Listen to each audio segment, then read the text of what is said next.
you're a first-time cruiser aboard the Disney Cruise Line, I want to tell you everything that you need to know.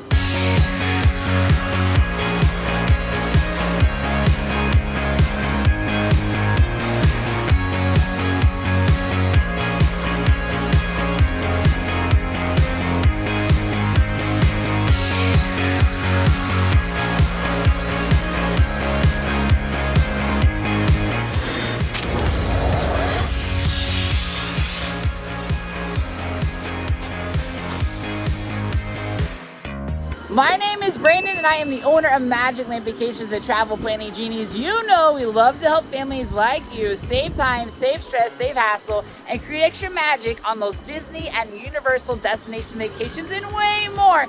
And today I wanted to talk to all of you who are considering taking a Disney cruise. Maybe you've already booked, maybe you haven't booked, maybe you're thinking about it and you're wondering what is the big deal about Disney Cruise Line. And I'm here to tell you some of my absolute favorite things about Disney cruises. Now, if this is your first time joining us, make sure you hit that like and subscribe button so you never miss any of the amazing content that we put out all year long for destinations way more than just Disney and Universal. Now, if you've been considering a Disney cruise before, you have any questions, feel free to put those in the comments below, and I will be more than happy to answer them for you and for your family.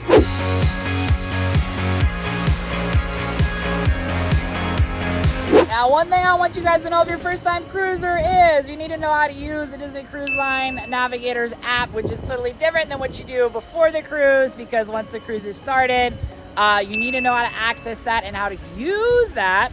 That's something that we help our clients do. So we actually have a video tutorial where it walks everybody through how to actually use that very specific app, because it can be a little bit of a challenging to figure it out on your own.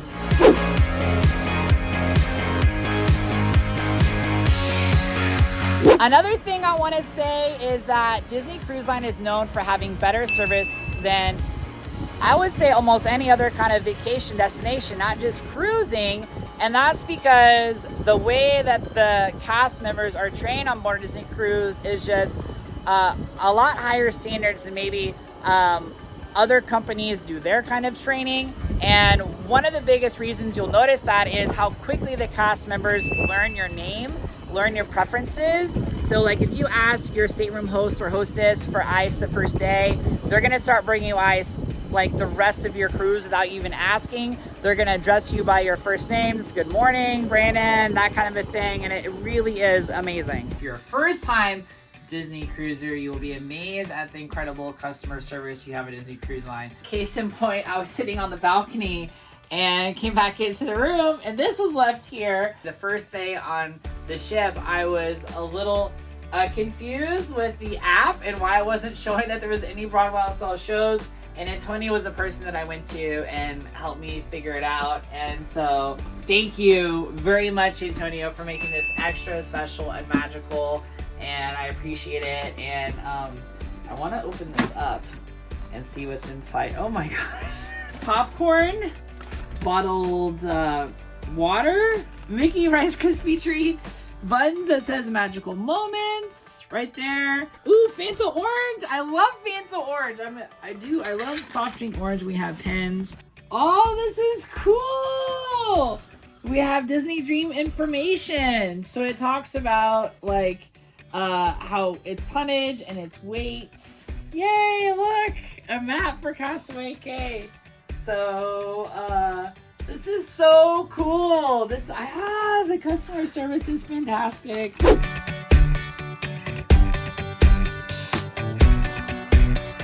Something else that is really cool if you're a first-time cruiser is you can get those in-room celebrations where they either put whatever you pre-order into the room, whether it is champagne and chocolate or non-alcoholic stuff in chocolate, or getting your room decorated with different goodies that are celebrating your Disney cruise.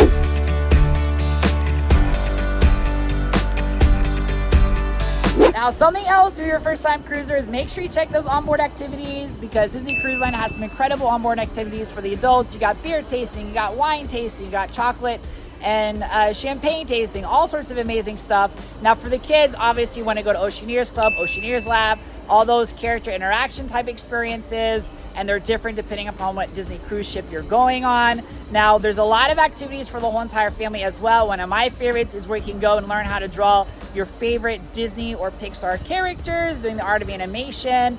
There's also the art of the theme ship, which is like a theme ship tour behind the scenes kind of a thing that's really, really fun to do. So make sure you're doing those onboard activities. The other fun ones that I've really, really enjoyed are the towel making, where you make towels aboard the Disney cruise, and also the ones where you are learning how to do the different napkin folds that they use in the restaurants. Those are really fun too.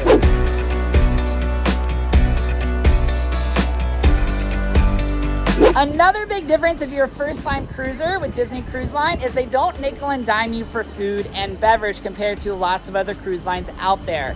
One thing that does set it apart is you don't have one dining room that you go to like a lot of cruise lines. You actually do rotational dining, so there's 3 different restaurants. Here on board the Dream, you have Royal Court, you have the Enchanted Garden, and you have Animator's Palette. Now, every single one of these restaurants has a completely different look and feel to it, theming, Imagineering. All the food is absolutely delicious, and it works like other cruise lines. We can order more than one appetizer, more than one dessert if you want to try a couple of different dishes.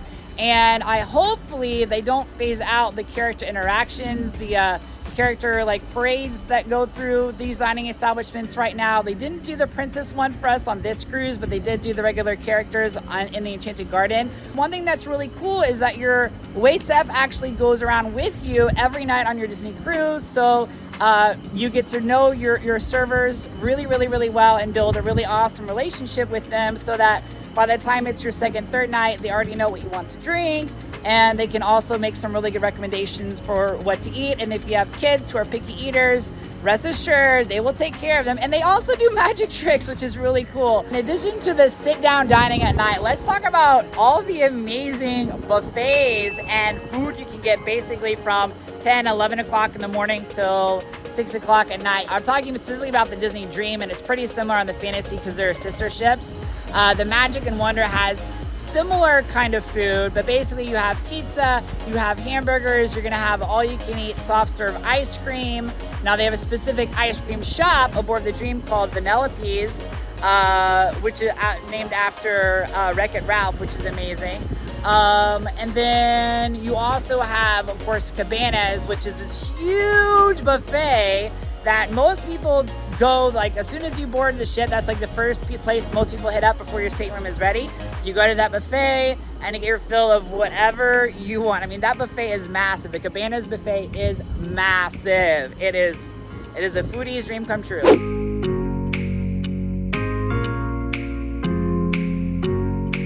Now, one pro tip if this is your first Disney cruise or thinking about going Disney cruise is you don't have to have soda packages on Disney cruise. And so if you bring a refillable thermos, you can go up to the pool deck where they have self-serve drinks and soda fountains where you can use those. You can even fill those up before you go to the shows or before the first fun movie theater. Something else I want to tell you if it's your first time is when you go to any of the bars, you're going to have the same people behind the bars every place you go. So if you have a specific location on the ship where you want to get an adult beverage, go to the same place where the people can get to know you. It makes it a lot more easier and quicker and a lot more fun to get to know your servers.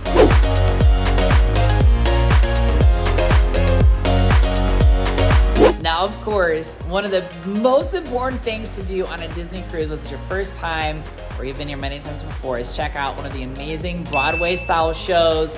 Every Disney cruise has 3 shows for you to watch. We're aboard the Disney Dream, so we have Disney's Believe, all right, Golden Mickey's, which was the first time in 2 years. They performed that last night. And then we also have Beauty and the Beast on the Disney Dream. But every single Disney cruise ship has 3 Broadway-style shows.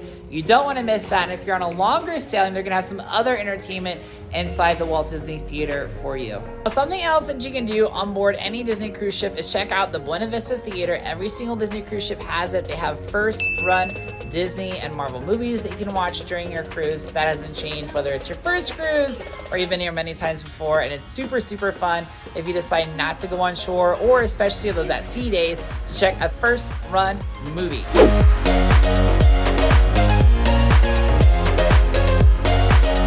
Now, one of the biggest reasons why a Disney cruise is very different than like a park vacation is it's more about rest and relaxation. You're not waiting in line to ride rides.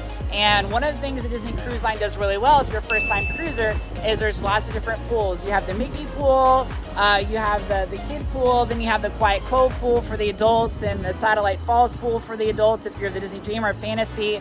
And of course, the Magic and the Wonder also have their own kid pools and adult pools as well, which is really, really fantastic. And every Disney ship has a giant outdoor jumbo screen where they're called the Funnel Vision, where they play live Disney movies outside, which is really, really fun. And so definitely gonna get your fill of rest and relaxation on board the Disney cruise.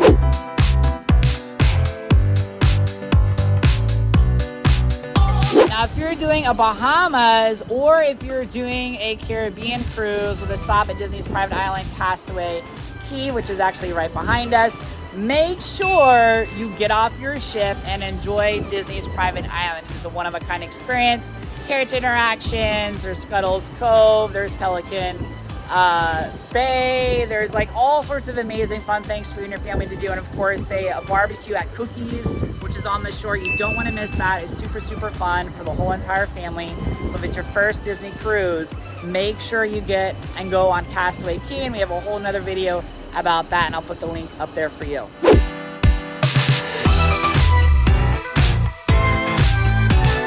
I think this goes without saying that one of the huge things if you're a first-time Disney cruiser to know is you're going to have tons of opportunities to meet your favorite Disney characters. Now, Disney did announce that beginning on April the 18th, they would start phasing back character hugs and high fives and normal meet and greets. And I am on the last sailing of the Dream before that date. So I would expect Disney Cruise Line to follow suit with that. But safe to say, there's a huge difference between meeting characters at the parks and Disney Cruise Line. And the reason being is that on cruises, you have different kinds of nights. So you have formal night, usually on the pirate nights, which hopefully those come back soon. You have pirate night, but the characters change their clothes depending upon what the theme is. And there's also surprise character appearances of some rare characters that you might not actually find in the parks. And then of course, if you're doing like a Marvel Day at Sea or a Star Wars Day at Sea, you're gonna see Star Wars characters or Marvel characters. And when I did the Alaskan cruise, they had a Pixar Day at Sea, which was super fun. So you got to see a whole bunch of Pixar characters. So that is something that's completely different that you don't find in the parks, having a lot of different outfits for your favorite Disney pals.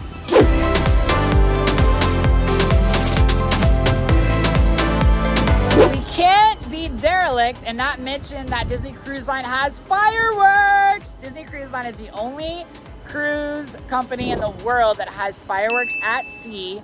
And of course, they are weather permitting. And if you're wondering where the best place is to be, you want to be on the starboard, which is the right side of the ship. That's the side of the ship where they shoot out the fireworks. And it's absolutely amazing. Make sure you show up at least 15 minutes before showtime, if not a little bit more. The fireworks show does go pretty quick. If they go back to Pirate Nights, there's a show that happens that leads up to the fireworks. For now, though, it's just pretty much the fireworks show itself. And I have to say that the show lasted like less than 5 minutes. It was amazing, don't get me wrong, but it goes by really, really quick. So make sure you get out there before that time. Thank you guys so much for watching one of our another amazing videos. Make sure you hit that like and subscribe button if you haven't already, so you don't miss any of our amazing new videos. We are Magiclamp Vacations Disney and Universal Travel Planning experts. And make sure if you haven't already, check out our website, magiclampvacations.com. There you can schedule a consultation with one of our amazing experts. And guess what? We do way more than just Disney and Universal Vacations, so definitely want to check us out there. Also, make sure you go to our private Facebook group, Travel Genie Fan Club, where we do giveaways and trivia contests every single month. And of course, I have two other amazing videos for you to watch. One right over here and one right over there. One right there and one right there. I think I would start with that one, or maybe that one, or maybe that one.